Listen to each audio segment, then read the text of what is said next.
எல்லாருக்கும் வணக்கம். எல்லாருக்கும் ரொம்ப ரொம்ப நன்றிகள்.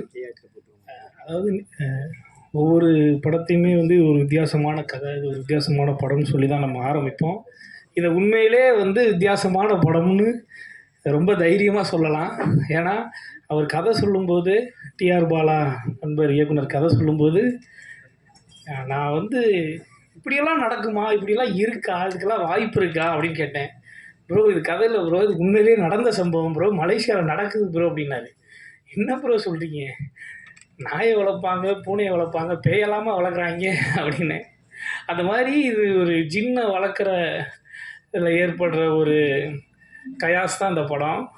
இதில் வந்து ஒரு நல்ல கேரக்டர் எனக்கு கொடுத்துருக்காரு. அந்த கேரக்டர் கொடுத்ததுக்கு இயக்குனர் டிஆர் பாலா நண்பருக்கு ரொம்ப ரொம்ப ரொம்ப பெரிய நன்றி. ப்ரொடியூசர் சாருக்கு ரொம்ப நன்றி. மேடம், ப்ரொடியூசர் சார், மேடம் 2 பேருக்குமே ரொம்ப நன்றி. முகேன் ராவ் பிரதர் கூட சேர்ந்து நடிச்சு ரொம்ப மகிழ்ச்சியாக இருந்துச்சு. ரொம்ப ஃப்ரெண்ட்லியான ஒருத்தர். அவருக்கு நிறைய ஃபேன்ஸ். எங்கே போனாலுமே வந்து அவர் வந்து பயங்கரமான ரீச்சில் உடையவர். எங்கே போனாலும் அவருக்கு ஒரு ஃபேன்ஸ் கூட்டம் இருந்துக்கிட்டே இருக்காங்க. ஆனாலும் அவர் பயங்கர ஹம்புளாக இருப்பார். எனக்கு அவர் கூட இன்னும் நிறைய படம் சேர்ந்து நடிக்கணும் bro. Thank you so much bro. Bhavya சூப்பராக பண்ணியிருக்காங்க அவங்களுடைய கேரக்டரை. வினோதினி மேம் வந்து நாங்கள்லாம் பயங்கர ஃப்ரெண்ட்ஸு. வினோதினி மேம் எப்பவும் போல் கலக்கியிருக்காங்க. இந்த படம் கண்டிப்பாக அவங்க எல்லாருக்கும் பிடிக்கும். குறிப்பாக குழந்தைகளுக்கு பிடிக்கும். குழந்தைகளை கூட்டிகிட்டு போய் பாருங்கள். இந்த ஜின்னை வந்து நிச்சயமாக குழந்தைகளுக்கு பிடிக்கும். எல்லோரும் ஃப்ரெண்ட்ஸ் அண்ட் ஃபேமிலியோடு இந்த படத்தை பார்த்துட்டு உங்கள் சப்போர்ட்டை கொடுங்க. நன்றி, மகிழ்ச்சி. அனைவருக்கும் வணக்கம். நான் ரொம்ப நேரம் எடுத்துக்க விரும்பலை, ஒரு 5 நிமிஷத்தில் பேசி முடிச்சிடுறேன். இங்கு எங்களை வாழ்த்த வந்திருக்கும் ஊடக நண்பர்கள், திரைத்துறைக்கு, திரை கலைஞர்களுக்கு தொடர்ந்து ஆதரவு அளித்து கொண்டிருக்கிற ஊடக நண்பர்களுக்கு முதல்ல என்னுடைய நன்றி கலந்த வணக்கங்கள். மற்றும் மேடையில் வீட்டிற்கும் எங்கள் வீட்டிருந்த ஆண்டோர்கள், சான்றோர்கள், பெருமக்கள் மற்றும் வந்திருக்கும் அனைத்து ஸ்பெஷல் கெஸ்ட்ஸ் அனைவருக்கும் என்னுடைய நன்றி கலந்த வணக்கம். இப்போ ஜின் அப்படிங்கிறது வந்து இப்போ என்னை தெரிஞ்சவங்க எல்லாருக்குமே தெரியும். I love pets. அண்ட் இப்போ ஜின்னு வந்து நம்ம சொல்லலாம், அந்த நாய் வந்து வளர்க்குறோம். இப்போ சொல்லிட்டு இருந்தாங்க யாரோ இந்த மாதிரி பூனை நான் வளர்க்குறேன், நாய் வளர்க்குறேன். பெட்டு வந்து பேயை கூட வந்து நம்ம பெட்டாக வைக்கலாமா அப்படிங்கிறத இயக்குனர் பாலா அவர்கள் வந்து என்கிட்ட சொன்னபோது தான் நான் ரியலைஸ் பண்ணேன். ஆனால் அங்கேயே வந்து ஒரு அமானுஷ்யமான ஒரு விஷயம் நடந்தது. இந்த படம் ஃபுல்லாகவே இன்றைக்கி இந்த இடத்துல மேடையில் நம்ம வந்து வீட்டு இருக்கோம் அப்படிங்கிறதே ஒரு பெரிய ஒரு மிரக்கல் அப்படின்னு தான் நான் சொல்லுவேன். ஏன்னா இந்த ஜின் அப்படிங்கிறத பற்றி நான் எங்கேயோ படித்தேன். அண்ட் ஒரு நவரசா அப்படிங்கிற ஒரு வெப்சீரிஸில் ஒரு ஜின்னை பற்றின ஒரு சின்ன ரெஃபரன்ஸ் வந்துருந்தது. அதை பார்த்துட்டு அது ரொம்ப லேட்டாக தான் நான் பார்த்தேன். 2022, 23 கொஞ்சம் உட்காந்துட்டே இருந்தேன். பார்த்தா ஒரு 1 வீக்கில் எனக்கு கால் வருது. நான் வந்து பாலா அப்படின்னு ஒரு டைரக்டருங்க, இந்த மாதிரி நான் வந்து விஜய் படங்கள்லாம் ஒர்க் பண்ணியிருக்கேன், நான் வந்து ஒரு கதை பண்ண போகிறேன், கேட்குறீங்களா அப்படின்னு உடனே ஜின் அப்படின்னு வருது. எப்படின்னு தெரில, இந்த படம் ஃபுல்லாக வந்து அவ்வளோ கோஇன்சிடென்சஸ். நான் வந்து சம்டைம்ஸ் யோசிப்பேன், இங்கே வந்து சொன்னார் ஒரு ஆர்கே செல்வமணி சார் தான் சொன்னார்னு நினைக்கிறேன், ஐ திங்க் ஆர்வி உதயகுமார் சொன்னார்னு நினைக்கிறேன். இந்த படத்தை வந்து பற்றி பார்த்த உடனே நமக்கு வந்து மைடியர் இந்த பட்டணத்தில் பூதம் வந்து ஞாபகம் வந்ததுன்னு நான் சொல்லுவேன். அதை விட வந்து மைடியர் குட்டிச்சாத்தான் இன்றைக்கி தான் சார் எனக்கு தெரியும், கேஆர் சார் தான் அதை வந்து டிஸ்ட்ரிபியூட் பண்ணியிருக்காரு அப்படின்னு.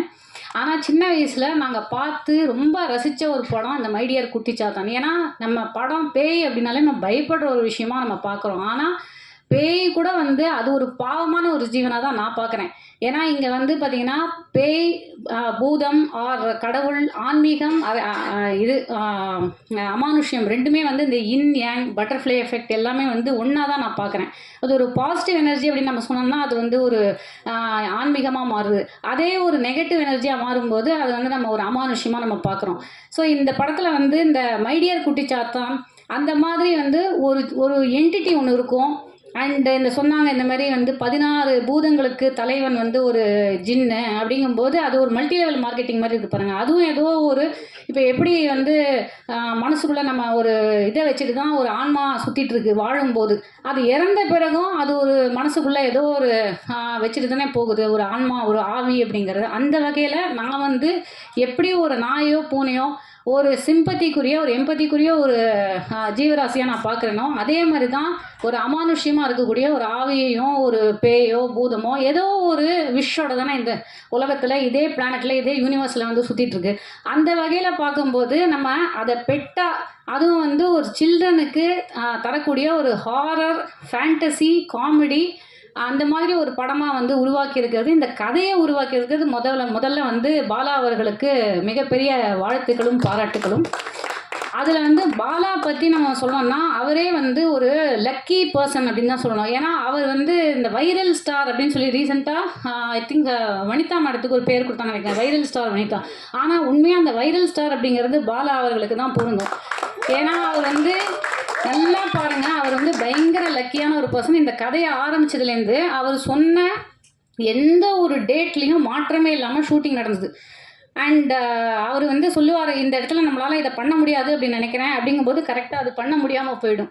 ஆனால் அவர் வந்து அதுக்கப்புறம் ஒரு பேட்ச் ஒர்க் வந்து ஒரு டேட்டில் வந்து ஃபிக்ஸ் பண்ணுவார். கரெக்டாக அந்த டைமில் எல்லாரும் வந்து கூட்டிடுவாங்க. கரெக்டாக எந்த ஒரு ப்ராப்ளம் இல்லாமல் அந்த படம் வந்து நடந்து முடிஞ்சிடும். ஒத்த தாமரை அவர் என்ன மைண்ட் செட்டில் பண்ணாருன்னு தெரியாது. பார்த்தா ஒரு வைரலாக 6 crore வியூஸ்க்கு போயிடுச்சு. ஃபார் மோர் தென் 45 million வியூஸ்க்கு வந்து போயிடுச்சு. அதே மாதிரி அவருடைய பேரண்ட்ஸை வந்து பற்றி நிறையா பேர் வந்து பேசிட்டாங்க. அவருடைய பேரண்ட்ஸை நானும் என்னுடைய பேரண்ட்ஸாக தான் நினைக்கிறேன். ஏன்னா அவர் ஆரம்பத்திலேயே என் அக்கான்னு கூப்பிட ஆரம்பிச்சிட்டாரு. ஸோ நானுமே வந்து வேந்தன் அப்பா அண்ட் வந்து ராஜேஸ்வரி அம்மா அப்படின்னு தான் அவங்கள வந்து அழைச்சேன். அவங்க பேரண்ட்ஸ் வந்து இவரை எப்படி பார்க்குறாங்கன்னு தெரியல, but I think he's a very very lucky son for his parents. ஏன்னா அவர் மூலமாக அவங்க இன்றைக்கி நான் ஒவ்வொருத்தர் பேசும்போதும் அவரை வந்து பற்றி பேசும்போதும் எனக்கு என்ன புரியுதுன்னா, அவங்களுடைய பேரண்ட்ஸுக்கு அவர் எந்த அளவுக்கு ஒரு பெருமை சேர்த்துருக்காரு அப்படிங்கிறத நல்லா புரிஞ்சுக்க முடியுது. அண்ட் அவர் வந்து இயக்குனர் அவர்கள் சொன்ன மாதிரி ஒரு 3 டைப் ஆஃப் ப்ரொடியூசர்ஸ் இருக்காங்க. அப்படிங்கும்போது பாலா அவர்கள் இந்த படத்தில் not only as a director, நான் முதல்ல அவரை வந்து ஒரு சிறந்த ப்ரொடியூசராக நான் பாராட்டேன். ஏன்னா ஒரு பேமெண்ட் பாக்கி கூட இல்லாமல் படம் ஆரம்பிக்கிறதுக்கு முன்னாடி எல்லா ஆர்டிஸ்ட்டுக்கும் கரெக்டான டைமில் அட்வான்ஸை போட்டு லாஸ்ட்டு டப்பிங் முடிகிற அன்றைக்கி எக்ஸாக்டாக பேமெண்ட்டை வந்து எல்லாருக்கும் வந்து கிளியர் பண்ணி கொடுத்துட்டாரு. அண்ட் இன்றைக்கி சொன்ன மாதிரி அவர் வந்து அந்த பிஸ்னஸ்லேயும் அவ்வளோ தெளிவாக அதை எப்படி அந்த படத்தை ப்ரொமோட் பண்ணி இவ்வளோ பேரை திரட்டி இன்றைக்கி வந்து கொண்டு வந்து சேர்த்துருக்கணும் அப்படிங்கிறதுல மிகப்பெரிய ஒரு நல்ல ஒரு சிறந்த ப்ரொடியூசராகவும் தமிழ் சினிமாவுக்கு அவர் கிடச்சிருக்காரு அப்படிங்கிறதான் இந்த இடத்துல நான் சொல்லிக்கொள்ள விரும்புகிறேன். முகேந்திரா அவர்களை பற்றி ஒன்று சொல்லியிருந்தோம். அவரும் இந்த படத்துக்கு வந்து ரொம்ப லக்கி. ஏன்னா பார்த்தீங்கன்னா அந்த சீசனில் அவர் பிக் பாஸில் இருந்தபோது நிறையா கண்டஸ்டன்ஸ் இருந்தாங்க. அவங்க எல்லாருமே வந்து ஈக்குவலி ரொம்ப ஒவ்வொருத்தரும் ஒரு வகையில் சிறப்பித்த கண்டஸ்டன்ஸ். ஆனாலும் அவர் வந்து மக்களுடைய மனதில் இமீடியட்டாக அவர் கேட்ச் ஆன் ஆகி அவருக்குன்னு வந்து ஒரு லக்கி சாம் அப்படிங்கிற மாதிரி இருந்து இவங்க 2 பேர் காம்பினேஷன், அதாவது பாலா அண்ட் இவங்க 2 பேரும் சேர்ந்தாலே இந்த ஒத்த தாமரை மாதிரி ஒரு வைரலான கண்டென்ட்டை கொடுக்க முடியும். அதே மாதிரி இவரும் வந்து பிக் பாஸ் டைட்டில் வின்னர் ஆகி இந்த படத்தில் ஜின் அப்படிங்கிற படத்துலையும் இதே காம்பினேஷன் வந்து லக்கியாக எல்லாருக்கும் ஒர்க் அவுட் ஆகும் அப்படின்னு நான் நினைக்கிறேன். பவ்யா அவங்கள பற்றியும் 100% அவங்க வந்து எல்லாரும் அவங்களுடைய லுக்ஸை வந்து சொல்கிறாங்க. But what I found in அவங்க வந்து ஒரு north Indian, I think she's Rajasthani or something, Punjabi. ஆனால் அந்த டைலாக் எல்லாம் நான் ஆல்மோஸ்ட் தமிழ் கற்றுக்கிட்டாங்க எங்களோட நடிக்கும்போது. ஒரு அமேசிங் பெர்ஃபார்மர். அண்ட் இந்த படத்துக்கு அவங்களும் வந்து இந்த அமானுஷ்யத்தெல்லாம் நிறையா ரியலைஸ் பண்ணியிருக்காங்க. அதை பற்றி கண்டிப்பாக நீங்கள் சொல்லணும் அப்படின்னு நினைக்கிறேன். இந்த படம் நடந்துட்டு இருக்கும்போதே நிறையா ஷூட்டிங் ஸ்பாட்டில் மற்றும் அவர் வந்து தங்கியிருந்த இடத்துலையும் சில அமானுஷ்யமான சம்பவங்கள் வந்து நடந்துட்டு இருந்தது. அண்ட் தமிழ்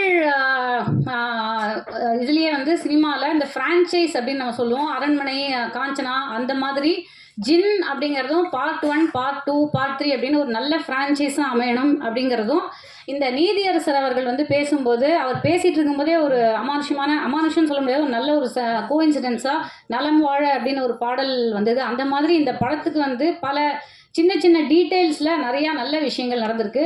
ஸோ இது வந்து ஒரு மிகப்பெரிய ஒரு ஃப்ரான்ச்சைஸாக ஜின் ஃப்ரான்ச்சைஸ் அப்படின்னு வந்து ஒரு 5 வருஷம் 10 வருஷம் கழிச்சு ஜின் ஃப்ரான்ச்சைஸ், அதில் ஆரம்பகால ஜின் பார்ட் 1ல் வந்து நான் நடித்தேன். அதே ஜின் பார்ட் 10 எடுத்தாலும் அதில் நான் நடிக்கணும் அப்படிங்கிறத என்னுடைய ப்ரேயர்ஸ்.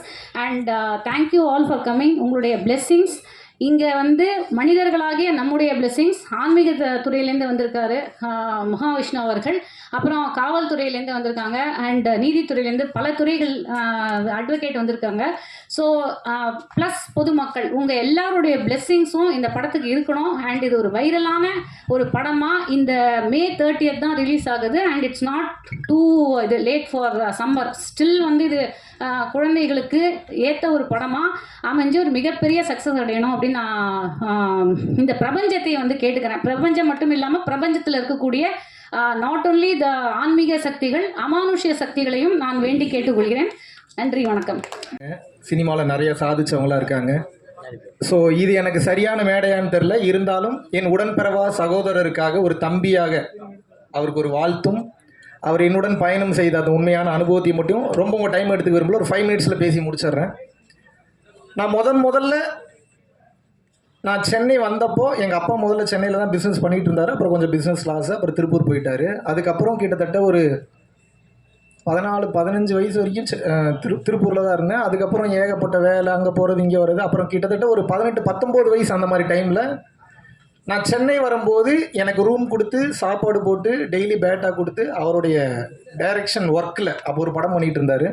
ஸோ அந்த படம் பேர் சொல்ல விரும்பல, ஒரு அற்புதமான கதை, ஒரு பைக் ரேஸ் சம்மந்தமான ஒரு கதை. ஸோ அதில் அசிஸ்டன்ட் டைரக்டராக ஒர்க் பண்ணிகிட்டு இருந்தேன். நான் யார் என்ன ஏது எனக்கு ஒரு பேக்ரவுண்டுமே இல்லாதப்ப இவங்ககிட்ட ஏதோ இருக்குது அப்படின்னு சொல்லி அப்போவே எனக்கு கண்டுபிடிச்சவர் தான் டிஆர் பாலா. ஸோ அவர்களுடைய இந்த அற்புதமான இந்த படம், நான் சிம்பிளாக இவரை பற்றி சொல்லணும் அப்படின்னா, டைரக்ஷன் சென்ஸ் அ லாட், நல்ல ஒரு கிரிட்டிக்கலி அக்ளைம் பண்ணக்கூடிய திறமை வாய்ந்த ஒரு டைரக்டர். நீங்கள் பிஹைண்ட் வுட்ஸ் போய் பார்த்தீங்கன்னா தெரியும், 13 அப்படின்னு சொல்லிட்டு ஒரு ஷார்ட் ஃபிலிம் ஆல்ரெடி பண்ணியிருக்காரு. அது வந்து ஒரு ஹாண்டட் 13 தானே, 13 த ஹாண்டட் அப்பார்ட்மெண்ட்டுன்னு நினைக்கிறேன். அதுவே ரொம்ப நல்லா பண்ணியிருப்பார். ஸோ அதுக்கப்புறம் வந்து இவரோட கதையை இவரோட பர்சனலாக நான் பேஸ் பண்ணி நான் ஒரு ஷார்ட் ஃபிலிம் ஒன்று பண்ணேன், சென்னை பிரம்மாக்கள்னு சொல்லிட்டு. யாருக்காவது தெரியுமா? தெரியாது, யாருக்கு தெரியாது, பல வருஷம் இருக்கும்.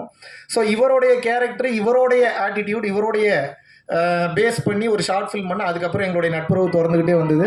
அப்புறம் தவிர்க்க முடியாத சில காரணங்கள்னால அப்படியே ஆன்மீகம் பக்கம் இறைவன் என்னை இழுத்துட்டு போயிட்டார். அண்ணன் சினிமாவில் முதல் படம், மிகவும் அற்புதமான ஒரு படம் வந்து செய்யவிருக்கிறார். ஸோ நீங்கள் அனைவரும் உங்களது ஆதரவை வந்து நிச்சயமாக வந்து அவர்களுக்கு வந்து கொடுக்க வேண்டும். பத்திரிகையாளர்கள் அனைவருக்கும் எனது அன்பான வேண்டுகோள்.